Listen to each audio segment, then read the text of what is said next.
In lesson 6.1, you are going to determine the number of solutions a system of equations has, and you will also solve a system of equations by graphing. A system of equations is two or more equations with the same variables. You can have three possibilities happen. You can either have exactly one solution, and when there is exactly one solution, it's considered to be consistent and independent. Consistent meaning there is a solution, and independent because there's exactly one. I think of that like working independently is alone or with by yourself, one person. So one solution is independent and consistent because there is a solution, and this is what it would look like. Or you could have an infinite number of solutions if when you go to graph the two equations, they're actually the same line. So that would be consistent since there's a solution, and dependent because there's an infinite number of solutions. And then the last scenario would be no solution. If you have two parallel lines, they are not going to intersect, so there is not a point that they have in common.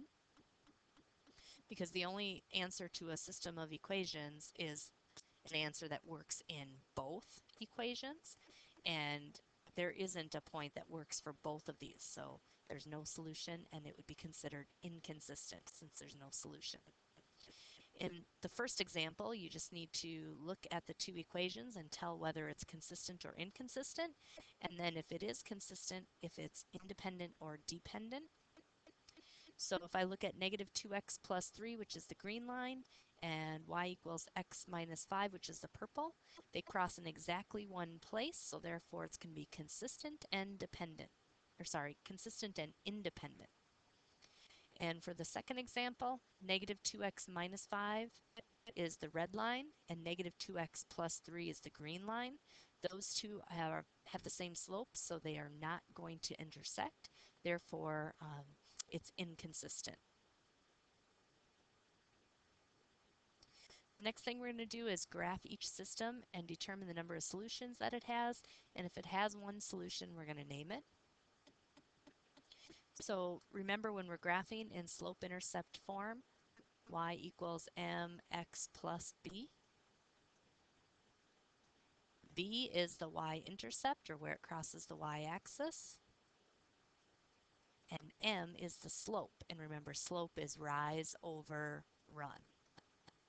So in our first equation, y equals negative 3x plus 10, the y-intercept is 10, and the slope is negative 3, so that's like negative 3 over 1. So we're going to fall 3 and go to the right 1.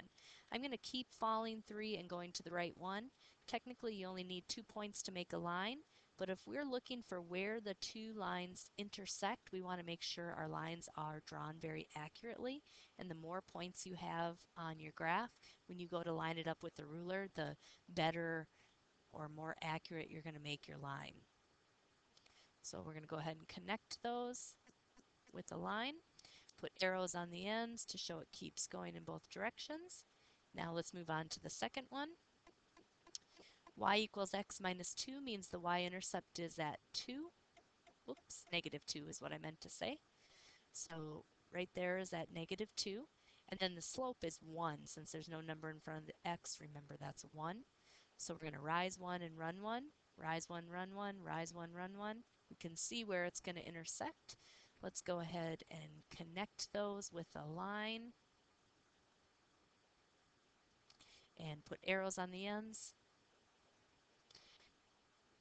So it has one solution and we're going to name it. Its solution is right there. That ordered pair is 3, 1.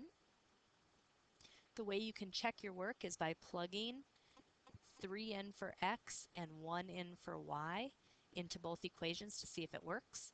Negative 3 times 3 is negative 9, and negative 9 plus 10 is 1. And then over here, 3 minus 2 is 1. It works in both, so 3, 1 is the solution to that system. That is the one point that they have in common.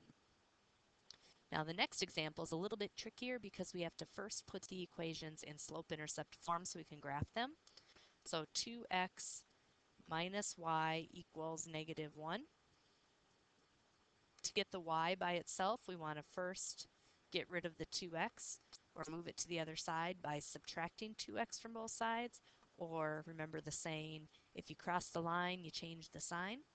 So on the left, we have negative y equals negative 2x minus 1.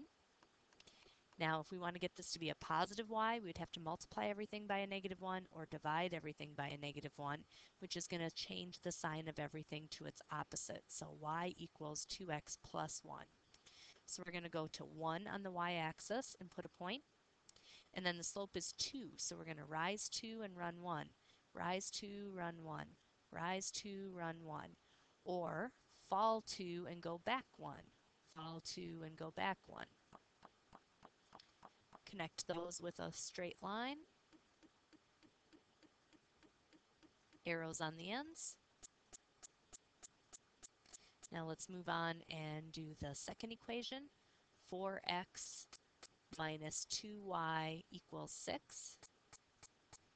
To get y by itself, we need to first move the 4x to the other side. If you cross the line, you change the sign. So we end up with a negative 2y equals a negative 4x plus 6.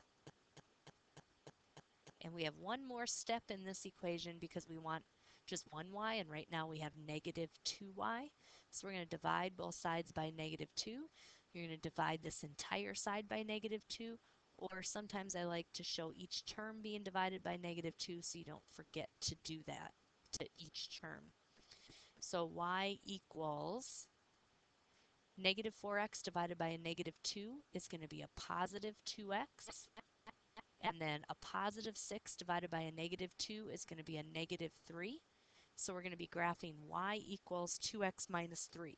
So we're going to go to negative 3 on the y-axis and put a point. And then the slope is 2x, or sorry, the slope is 2. So we're going to rise 2 and run 1. Rise 2 and run 1. Rise 2 and run 1. Since these two equations both have the same slope, the two lines are parallel, which means they are not going to intersect. So this time there is no solution.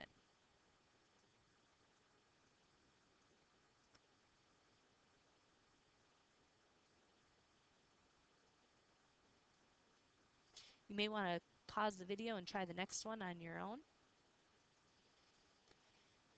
The first equation you can go ahead and graph since it's in slope-intercept form. We're going to plot the y-intercept, which is negative 3. And then the slope is negative 2. So we're going to go down 2 and to the right 1. Remember, negative 2 can be written as a fraction by putting it over 1. So down 2 to the right 1. Down 2 to the right 1, and so on. Or up 2 and to the left 1. You only want to go in a negative direction once for a negative slope. Now let's go ahead and connect those with a straight line. Arrows on both ends. The second equation, we need to get it into slope-intercept form. We're going to take and move this 6x to the other side. If you cross the line, you change the sign. So we end up with 3y equals a negative 6x minus 9. Now divide both sides by 3. Again, you divide this entire side by 3, or you can show it individually. So y equals negative 6x divided by 3 is going to be a negative 2x. And then negative 9 divided by 3 is going to be a negative 3. So negative 2x minus 3. Now when I go to graph that line, negative 3 is right here. And then a slope of negative 2 means down 2 and to the right 1. You'll notice that we end up with the exact same equation. So it's going to be the exact same line, which means this time we have an infinite number of solutions.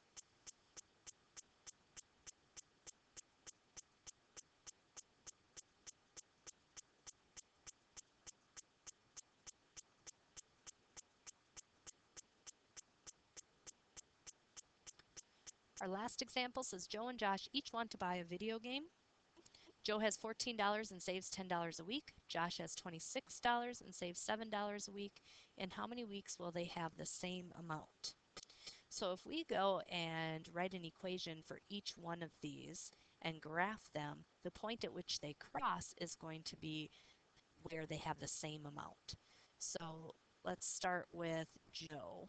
Joe has $14 and saves $10 a week. So 14 plus 10x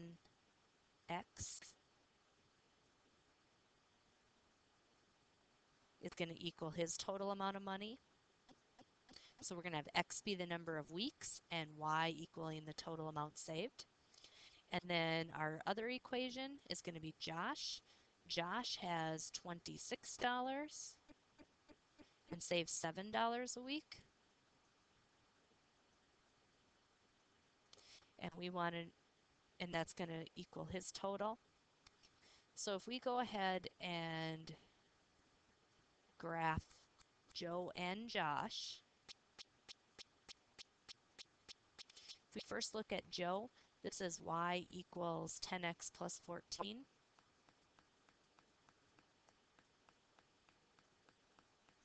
We need to make our graph. We only really need to worry about the first quadrant.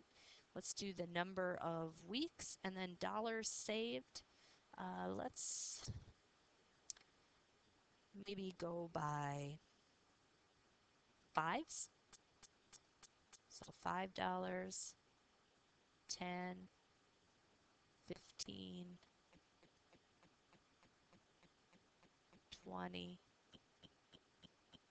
25, 30, 35, 40, 45, and 50. And number of weeks, let's just count by ones.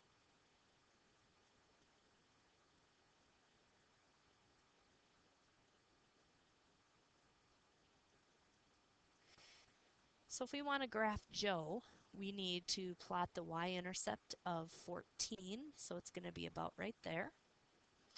And then we are going to have a slope of 10. And this is the tricky part. Since we're counting by something other than ones, we're not going to go up 10 boxes.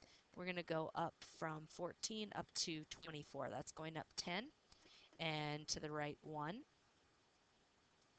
And then from 24, we're going to go up to 34 and to the right 1. Then from 34, we're going to go up to 44 and to the right 1. Then we're going to connect that with a line.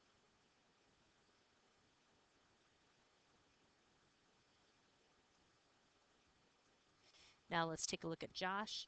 Josh is y equals 7x plus 26. So we're going to plot the y-intercept at 26. And this time it's a slope of 7, so we're going to rise 7. So there would be 5, and then a little bit more, and to the right 1. And then we have to rise 7 again. So about there would be 5, 6, 7, and to the right 1. Now if we rise 5 and then 7 and to the right 1, connect those.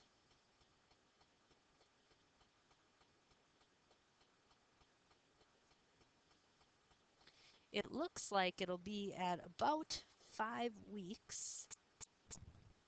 Actually, take that back, 4 weeks when they have the same amount. You can check this by plugging it back in. But one thing you'll notice is with graphing, sometimes it's hard to know exactly where they cross, and that's why later in this chapter we're going to learn several other strategies to find the solution to a system. But if I plug this in, 10 times 4 is 40 plus 14 is 54. And then on this side, 7 times 4 is 28. And 28 plus 26, let's see, 28, 38, 48, that's going to be 54 as well. So it is 4 weeks when they're exactly the same.